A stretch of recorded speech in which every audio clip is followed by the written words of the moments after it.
बिस्मिल्लाहिर्रहमानिर्रहीम। अच्छा, आज की वीडियो हम सॉल्व करने जा रहे हैं एक्सरसाइज 1.1।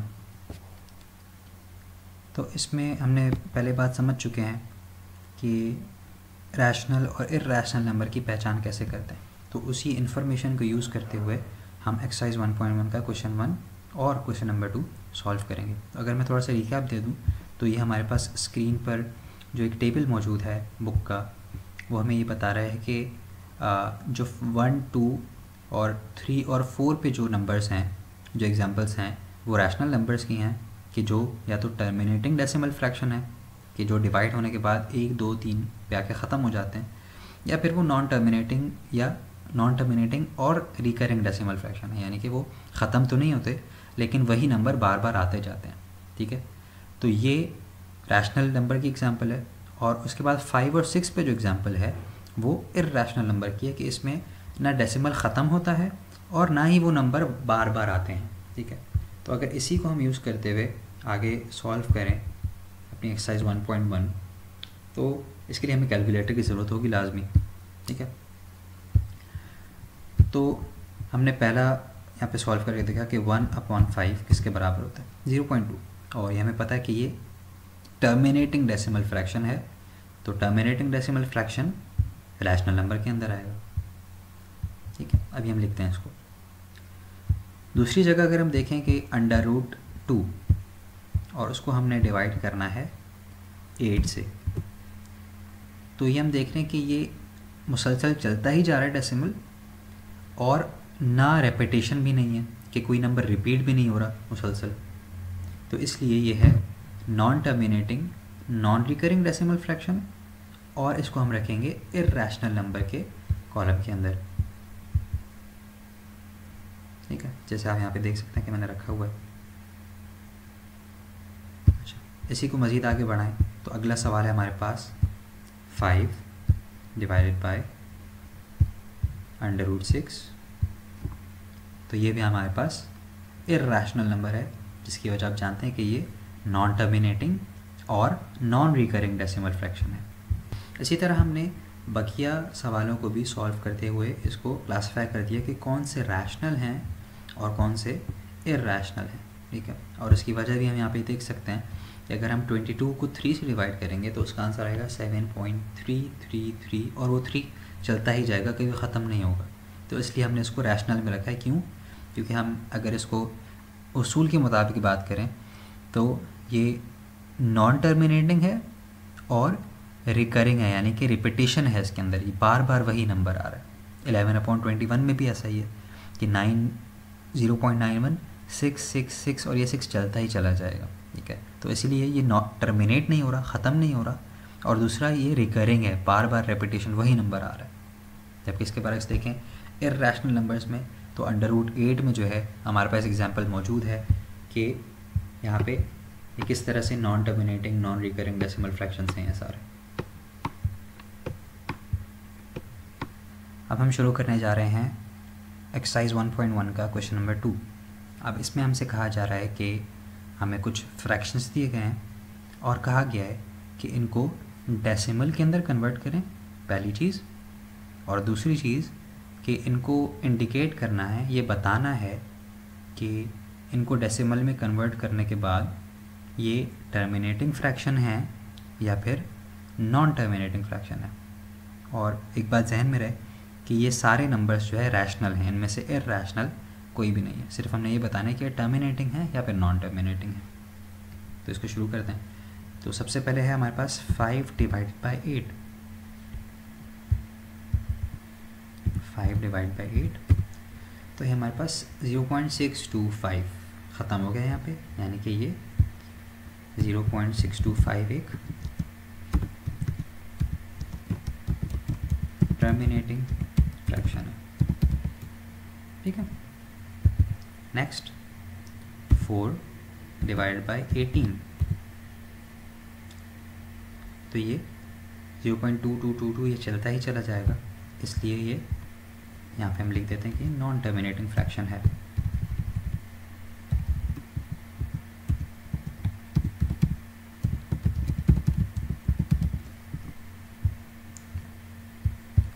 अगला है हमारे पास 1 डिवाइडेड बाय 15, तो ये भी हमारे पास 0.66666 आता जाएगा।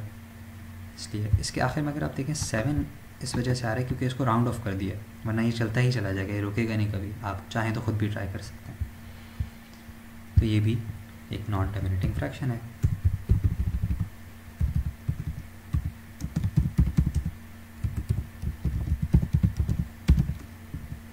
ठीक है, नेक्स्ट 49 डिवाइड बाय 8, 6.125, यानी कि ये एंड हो रहा है, तो ये एक टर्मिनेटिंग फ्रैक्शन है।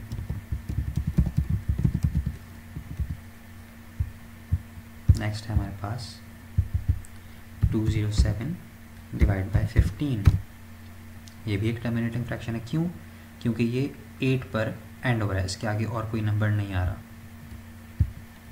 13.8, देयरफॉर ये एक टर्मिनेटिंग फ्रैक्शन है। लास्ट है हमारे पास 50 डिवाइड बाय 76, ये एक नॉन टर्मिनेटिंग फ्रैक्शन है, तो उसको हम लिख देते हैं 0.657894। ठीक है, एंड सो ऑन। तो ये एक नॉन टर्मिनेटिंग फ्रैक्शन है, और मज़े की बात कि ये इर्रेशनल नंबर भी है। क्यों? क्योंकि इसमें रिकरेंस नहीं है, रेपिटेशन नहीं है, हर बार कोई अलग ही नंबर आ रहा है। अब हम करने जा रहे हैं एक्सरसाइज 1.1 का क्वेश्चन नंबर 3, जिसके अंदर हमें कुछ रैशनल नंबर्स दिए हुए हैं और हमसे कहा गया है कि इनको एक नंबर लाइन पर रिप्रेजेंट करना है। तो नंबर लाइन के बारे में हमने पहले भी कॉन्सेप्ट समझा हुआ है, उसकी मैं वीडियो का लिंक भी डाल देता हूँ। उसका कॉन्सेप्ट ये है कि जो डिनोमिनेटर है, जो नीचे वाला नंबर है फ्रैक्शन का, हमने उसके जितने नंबर लाइन के इक्वल हिस्से करने हैं हर दो नंबर्स के दरमियान। ठीक है, मैं इसकी एग्जांपल आपको दिखाता हूँ कि 0 और 1 के दरमियान, 0 और 1 के दरमियान हमने 10 इक्वल हिस्से करने, क्योंकि हमें यहाँ पे कहा गया कि 8/10 है, तो हमारे पास डिनोमिनेटर में 10 है, तो हमें इस लाइन के 0 और 1 के दरमियान जो लाइन है इसके 10 इक्वल हिस्से करने हैं। 1 2 3 4 5 6 7 8 9 10। ठीक है, और इसी तरह हमने 1 और 2 और इसी तरह पीछे भी हर उसके नंबर्स के दरमियान 10 इक्वल पार्ट्स करना है। जब ये काम हो जाए उसके बाद हमने क्या करना है, हमें 0 से लेकर काउंट करना है कहाँ तक, न्यूमरेटर तक, जब तक हमारे पास न्यूमरेटर यानी कि 8 ऊपर वाला नंबर ना आ जाए। ठीक है, तो हमने काउंट करना शुरू किया यहाँ से 0 से 1, फिर 2, फिर 3 4 5 6 7 8। ठीक है, तो ये जो पॉइंट है ये है बेसिकली हमारा 8/10। मैं यहाँ पे एक लाल डॉट लगा देता हूँ। ठीक है, तो ये है हमारे पास 8/10।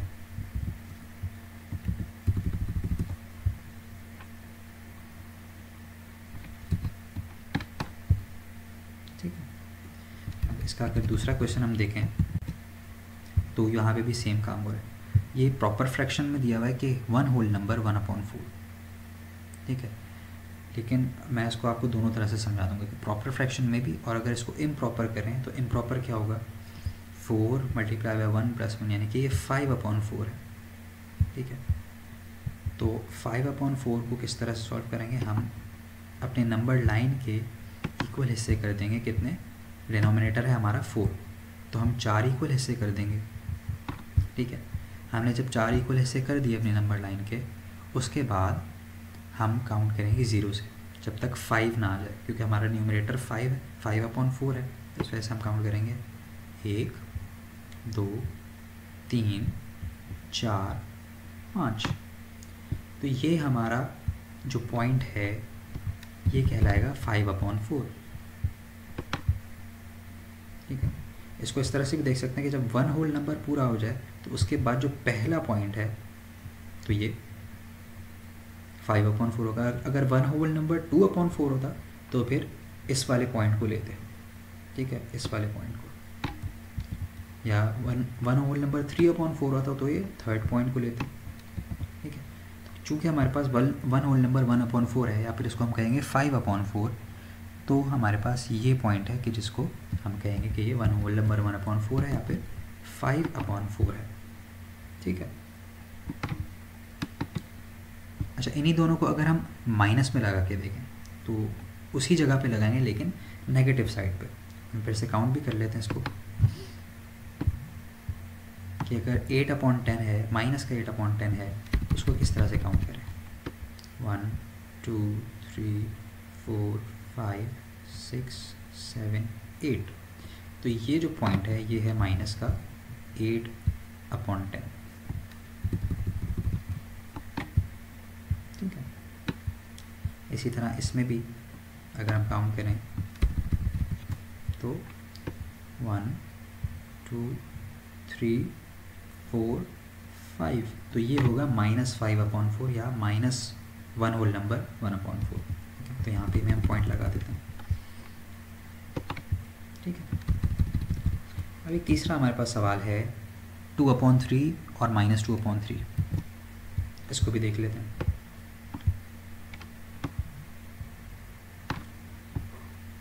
यहाँ पे भी हमने वही किया कि दो नंबर्स के दरमियान जो लाइन है उसके 3 इक्वल हिस्से कर दिए, क्योंकि हमारे पास जो डिनोमिनेटर है वो 3 है। उसके बाद हमने जो न्यूमरेटर है यानी कि 2, उसको काउंट किया 0 से लेकर, तो 0 के बाद 1 और 2, तो ये वो पॉइंट है जिसमें हमारे पास आएगा 2/3। और इसी तरह अगर इसको दूसरी तरफ काउंट करें तो 1 और 2, तो ये वो पॉइंट है जिसमें आएगा -2/3। तो दोनों जगह हम ये पॉइंट्स लगा के अपने क्वेश्चन को कंप्लीट कर लेते हैं। ये प्लस का 2/3 और ये माइनस का 2/3। अच्छा, उम्मीद करता हूँ आपको समझ आया होगा। कोई भी आपका सवाल हो इससे मुतालिक तो नीचे कमेंट ज़रूर कीजिएगा। अच्छा, क्वेश्चन 4 में अब हमसे पूछा जा रहा है कि क्या आप 1 और 2 के दरमियान जितने भी रैशनल नंबर्स हैं उनकी लिस्ट बना सकते हैं। तो हाँ, बिल्कुल बना सकते हैं। तो 1 और 2 के दरमियान रैशनल नंबर्स बहुत थोड़े से हैं, जो कि ये हैं। आप अगर ये देखेंगे 4 में हमने कुछ 4 नंबर्स लिखे हैं जो कि रैशनल नंबर्स हैं, उनको हमने प्रूव भी कर दिया इक्वल्स का साइन लगा के कि जो 3/2 है उसको हम कह रहे हैं कि ये 1 और 2 के दरमियान का रैशनल नंबर है, और ये कि ये बराबर है 1.5 के। 5/4 है, इसी तरह 9/8 है और 7/4 है, ठीक है। तो ये एक इजी सा क्वेश्चन था। इसके बाद 5वां क्वेश्चन है टेक्निकल। ये कह रहे हैं कि give reason why pi is an irrational number. तो पाई हमें पता है कि वो बराबर होता है 22/7 के। तो जब हमने 22/7 किया तो हमें पता चला कि इसकी वैल्यू है 3.142871 एंड सो ऑन। तो इससे हमें 2 चीज़ें पता चली हैं कि एक तो ये नॉन टर्मिनेटिंग है, कि ये ख़त्म नहीं हो रहा, नॉन एंडिंग है। दूसरा कि ये रिकरिंग है, रिकरिंग फ्रैक्शन है। अच्छा, जल्दी से ये टिक द करेक्ट स्टेटमेंट्स भी समझ लेते हैं कि 5/7 इज़ एन इर्रेशनल नंबर। बिल्कुल 5/7 एक इर्रेशनल नंबर है, इसको हम प्रूव भी कर लेते हैं। यह हमने लिखा 5/7। तो ये आपको नज़र आ रहा है कि नॉन टर्मिनेटिंग और नॉन रिकरिंग है। पाई इज़ एन इर्रेशनल नंबर, अभी हमने ऊपर वाले सवाल में प्रूव किया है। फिर तीसरी बात ये कह रहे हैं कि एक नंबर दिया है 0.31591 is an example of non terminating non repeating decimal fraction. तो हाँ, बिल्कुल ऐसा ही है कि ना ये टर्मिनेट हो रहा है और ना ही इसमें कुछ रेपिटेशन है। तो ये भी स्टेटमेंट करेक्ट है। 4th स्टेटमेंट जो है वो कह रहे हैं कि 0.123 is an example of recurring decimal fraction. तो इस 0.123 में कोई नंबर रिकर नहीं हो रहा, अब दोबारा नहीं आ रहा, तो इस वजह से ये स्टेटमेंट करेक्ट नहीं है, ये फॉल्स है। फिर 5वां 1/3 और 2/3 आर लाइंग बिटवीन 0 एंड 1, यानी कि जो ये दो नंबर्स हमें दिए हुए हैं 1/3 और 2/3, तो इसको हम ये नंबर लाइन से भी समझ सकते हैं। एक हम इसमें देख सकते हैं कि हमारे पास ऑलरेडी नंबर्स के 3 हिस्से हम देख लेते हैं कि 1, तो ये 1/3 ये रहा जो कि 0 और 1 के दरमियान है, और 2/3 ये रहा जो कि 0 और 1 के दरमियान है। ये है हमारे पास कि 1/√3 इज़ अ रैशनल नंबर। तो हम इसको चेक कर लेते हैं कि 1/3 का अंडर रूट ये बिल्कुल भी रैशनल नंबर नहीं है, क्योंकि ये नॉन टर्मिनेटिंग और नॉन रिकरिंग डेसिमल फ्रैक्शन है। तो आई होप कि आपको एक्सरसाइज 1.1 समझ में आई होगी। आप इसको लाइक करें और शेयर करें अपने दोस्तों के साथ, और कुछ सवाल हो, कुछ ना समझ में आ रहा हो, कुछ इम्प्रूवमेंट्स हों तो उसको ज़रूर कमेंट करें। जज़ाकल्लाह।